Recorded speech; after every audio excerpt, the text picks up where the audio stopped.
नमस्कार दोस्तों, मैं अर्जुन आपका स्वागत करता हूँ A to Z सब्जेक्ट वाला के यूट्यूब चैनल में। दोस्तों आज मैं आपके लिए लेकर आया हूँ इतिहास के टॉप 100 प्रश्न, जो वेरी मोस्ट इम्पोर्टेंट क्वेश्चन है सभी परीक्षाओं के लिए। सभी परीक्षाओं में बार बार रिपीट किए गए क्वेश्चन है, तो दोस्तों वीडियो को अंत तक जरूर देखना ताकि सभी क्वेश्चन आपको आसानी से याद हो जाएँ। साथ ही दोस्तों अगर आप हमारे चैनल पर पहली बार आएँ तो हमारे चैनल को भी सब्सक्राइब कर लीजिएगा ताकि हमारे आने वाले वीडियो का नोटिफिकेशन आप तक पहुँचता रहे। चलिए दोस्तों वीडियो को स्टार्ट करते हैं। धार्मिक अयोग्यता अधिनियम या लेक्स लैकी कानून कब पारित हुआ? तो दोस्तों याद रखेंगे 1850 ईस्वी में। 1857 का विद्रोह कहाँ से प्रारंभ हुआ था? मेरठ से। याद रखेंगे दोस्तों 1857 का विद्रोह कहाँ से प्रारंभ हुआ था? तो मेरठ से प्रारंभ हुआ। याद रखेंगे। अगला क्वेश्चन देखते हैं। 1806 ईस्वी में हुए बेल्लौर विद्रोह का कारण क्या था? दोस्तों 1806 में हुए बेल्लौर विद्रोह का कारण क्या था? याद रखेंगे धार्मिक कारण था। वह अंग्रेज जिसने सम्राट जहांगीर के दरबार में आकर भेंट की थी? तो याद रखेंगे सर थॉमस रो ने की थी। याद रखेंगे दोस्तों सर थॉमस रो। अंग्रेजों द्वारा सर्वप्रथम कहवा बागान लगाए गए थे? तो वायनाड जनपद में लगाए गए थे। याद रखेंगे दोस्तों वायनाड जनपद में। अगला क्वेश्चन देखते हैं। अंग्रेजी शासन के दौरान भारत के आर्थिक दोहन के विचार का प्रतिपादन किसने किया था? दादा भाई नौरोजी ने। याद रखेंगे दोस्तों अंग्रेजी शासन के दौरान भारत के आर्थिक दोहन के विचार का प्रतिपादन किया था दादा भाई नौरोजी ने। सर थॉमस मुनरो किस भू राजस्व बंदोबस्त से संबंधित है? रैयतवाड़ी बंदोबस्त से। याद रखेंगे। अगला क्वेश्चन। उत्तरी भारत में भूमिकर व्यवस्था का प्रवर्तक किसे कहा जाता है? मार्टिन बर्ड को। याद रखेंगे दोस्तों मार्टिन बर्ड को। अगला क्वेश्चन देखते हैं। मराठों ने सर्वप्रथम किसके अधीन कार्य कर प्रशासनिक अनुभव प्राप्त किया था? देवगिरी के यादवों के अधीन। याद रखेंगे दोस्तों देवगिरी के यादवों के अधीन। निम्नलिखित में से गोरिल्ला युद्ध का पथ प्रदर्शक कौन था? शिवाजी महाराज थे। याद रखेंगे दोस्तों गोरिल्ला युद्ध का पथ प्रदर्शक शिवाजी महाराज जी थे। सरजामी प्रथा किससे संबंधित है? मराठा भू राजस्व व्यवस्था से संबंधित है। याद रखेंगे। अगला क्वेश्चन देखते हैं। शिवाजी महाराज के अष्टप्रधान का जो सदस्य विदेशी मामलों की देखरेख करता है वह था सुमंत कहलाता था। याद रखेंगे सुमंत।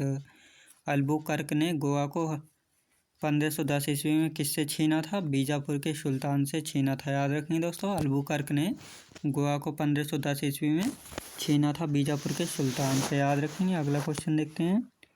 किस मुगल बादशाह का उपनाम जफर था? याद रखेंगे दोस्तों बहादुर शाह द्वितीय का उपनाम जफर था। याद रखेंगे। अगला क्वेश्चन देखते हैं। जयसिंह को मिर्जापुर राजा की उपाधि किसने प्रदान किया था? जहांदार शाह ने किया था। याद रखेंगे दोस्तों जहांदार शाह ने। नादिर शाह ने किस मुगल शासक के शासनकाल में आक्रमण किया था? मोहम्मद शाह के शासनकाल में। अगला क्वेश्चन देखते हैं। भारत में निम्न वायसरायों में से किसके काल में India penal code, civil procedure code और क्रिमिनल प्रोसीजर कोड पारित किए गए थे? लॉर्ड कैनिंग के शासनकाल में। स्थायी बंदोबस्त के तहत जमींदार को पूरा लगानी या भू राजस्व का कितना प्रतिशत राज्य को देना तय किया गया था? 89%। याद रखेंगे दोस्तों 89%। अगला क्वेश्चन देखते हैं। पुर्तगाली व्यापारिक कंपनी के भारत आगमन पर का सर्वप्रथम कौन था? काली मिर्च व अन्य मसालों के व्यापार पर एकाधिकार प्राप्त करना। याद रखेंगे। अगला क्वेश्चन देखते हैं। सर्वप्रथम अंग्रेजों ने भारत में अपनी व्यापारिक कोठी स्थापित की? तो सूरत में की थी सबसे पहले। याद रखेंगे। भारत में अंग्रेजी की लूट किस महत्वपूर्ण घटना के बाद शुरू हो गई थी? प्लासी के युद्ध के पश्चात। याद रखेंगे दोस्तों प्लासी के युद्ध के पश्चात। अंग्रेजी शासन का प्रभाव किस क्षेत्र में अधिक पड़ा था? आर्थिक क्षेत्र में। अगला क्वेश्चन देखते हैं। ब्रिटिश काल में भारत में निम्नलिखित में से किस भू राजस्व व्यवस्था को नहीं अपनाया गया था? देहसाला व्यवस्था को नहीं अपनाया गया था। पुर्तगाली नाविक वास्को डी गामा भारत के कालीकट बंदरगाह पहुंचा था? तो 20 मई 1498 ईस्वी को पुर्तगाली नाविक वास्को डी गामा भारत के कालीकट पहुंचा था 1498 में। याद रखेंगे दोस्तों। अगला क्वेश्चन देखते हैं। वर्ष 1798 में लॉर्ड वेलेस्ली द्वारा प्रस्तावित सहायक संधि को स्वीकार करने वाला सबसे पहला भारतीय शासक था हैदराबाद का निजाम था। याद रखें दोस्तों, हैदराबाद का निजाम। अगला क्वेश्चन देखते हैं।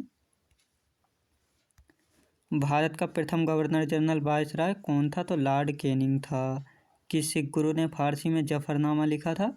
गुरु गोविंद सिंह ने। किस सिख गुरु ने गुरु नानक की जीवनी लिखी थी? गुरु अर्जुन देव ने लिखी थी। सिखों के सैन्य संप्रदाय खालसा पंथ का प्रवर्तन किसने किया था? गुरु गोविंद सिंह ने। याद है दोस्तों, गुरु गोविंद सिंह ने। अगला क्वेश्चन देखते हैं। तमिलनाडु के बंधुआ खेत मजदूर कृषिदास क्या कहलाते थे? पनियाल कहलाते थे। ब्लू वाटर नीति किसने अपनाई थी? अल्मीडा ने अपनाई थी। याद रखें दोस्तों, अल्मीडा ने। किसके मतानुसार मुगल साम्राज्य के पतन का प्रमुख कारण सैनिक दक्षता थी? तो विलियम आर्विन। याद रखें दोस्तों, विलियम आर्विन। अगला क्वेश्चन देखते हैं। वर्ष 1798 में लॉर्ड वेलेस्ली द्वारा प्रस्तावित सहायक संधि को स्वीकार करने वाला सबसे पहला भारतीय शासक कौन था? तो हैदराबाद का निजाम था। भारत का प्रथम गवर्नर जनरल व वायसराय कौन था? Lord Canning. याद रखेंगे दोस्तों, भारत का प्रथम गवर्नर जनरल व वायसराय था लॉर्ड कैनिंग।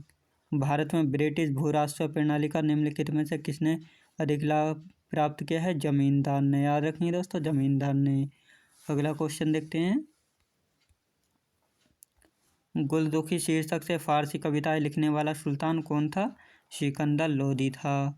किस शासक ने मुसलमान स्त्रियों को पीरों तथा संतों के मजार पर जाने से प्रतिबंध लगा दिया था? सिकंदर लोदी ने।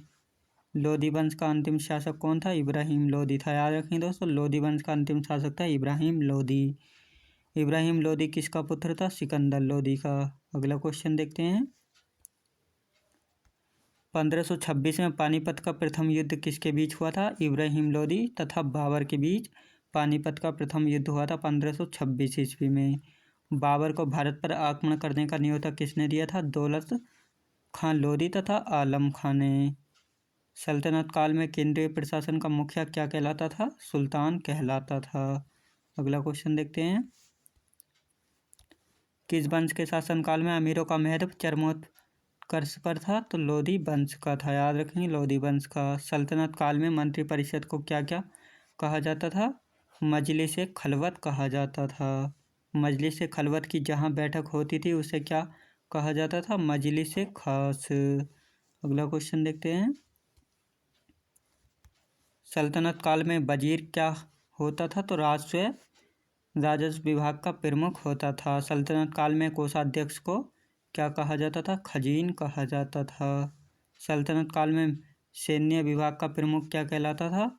आरिज ए मुमालिक कहलाता था। याद रखेंगे दोस्तों। अगला क्वेश्चन देखते हैं। सल्तनत कालीन शासन व्यवस्था में पेंशन विभाग को क्या कहा जाता था? दीवान इस्तिहाक। अगला क्वेश्चन देखते हैं।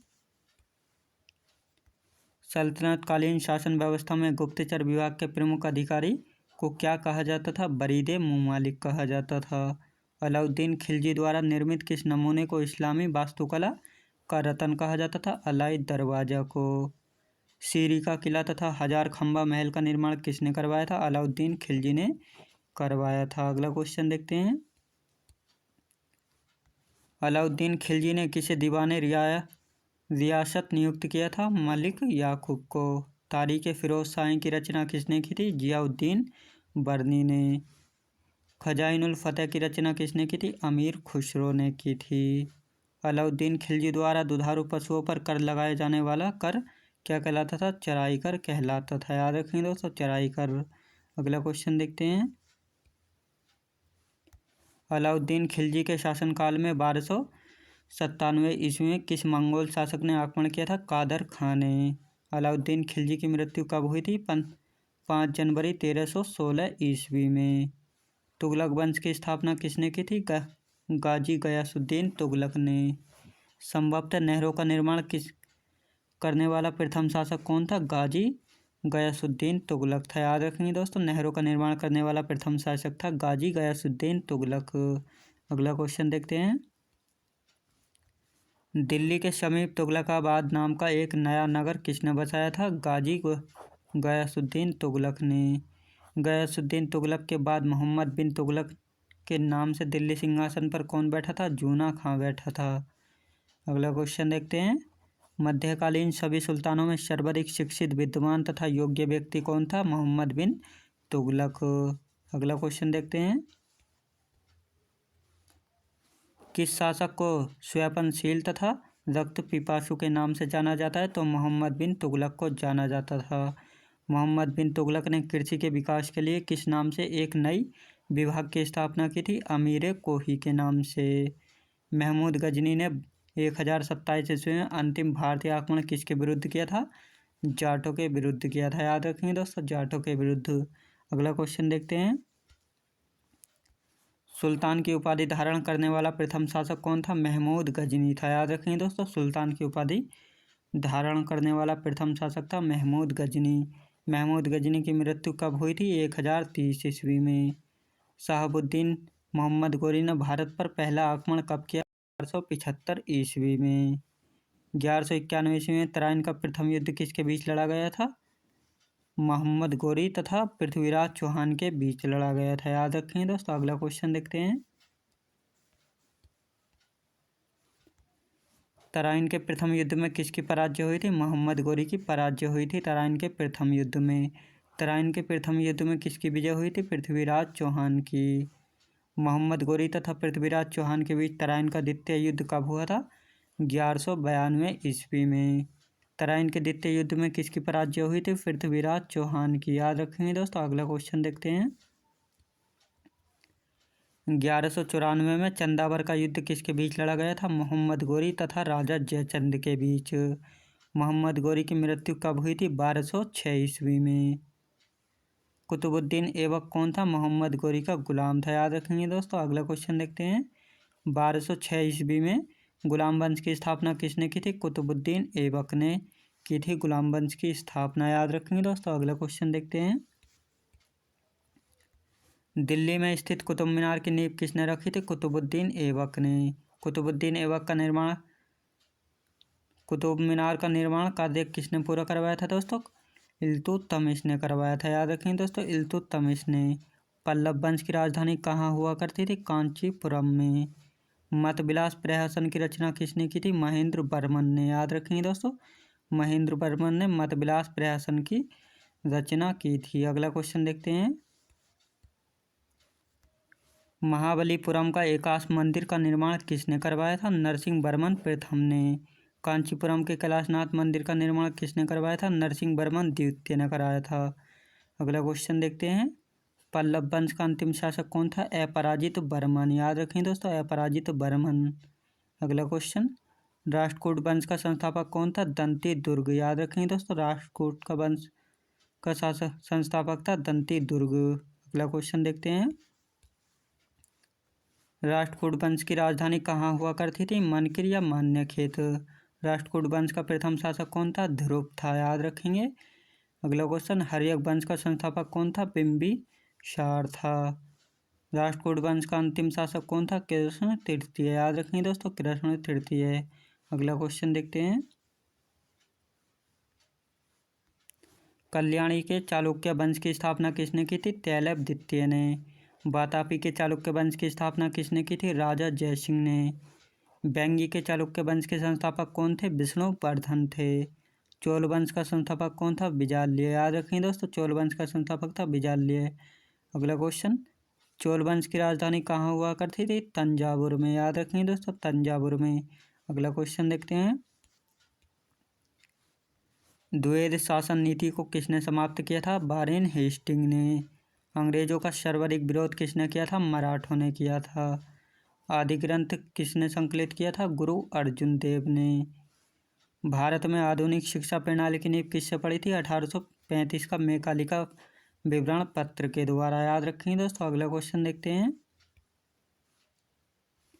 भारत में किसके काल में India penal code, civil procedure code और क्रिमिनल प्रोसीजर कोड किसके द्वारा पारित किए गए थे? तो लॉर्ड कैनिंग के द्वारा।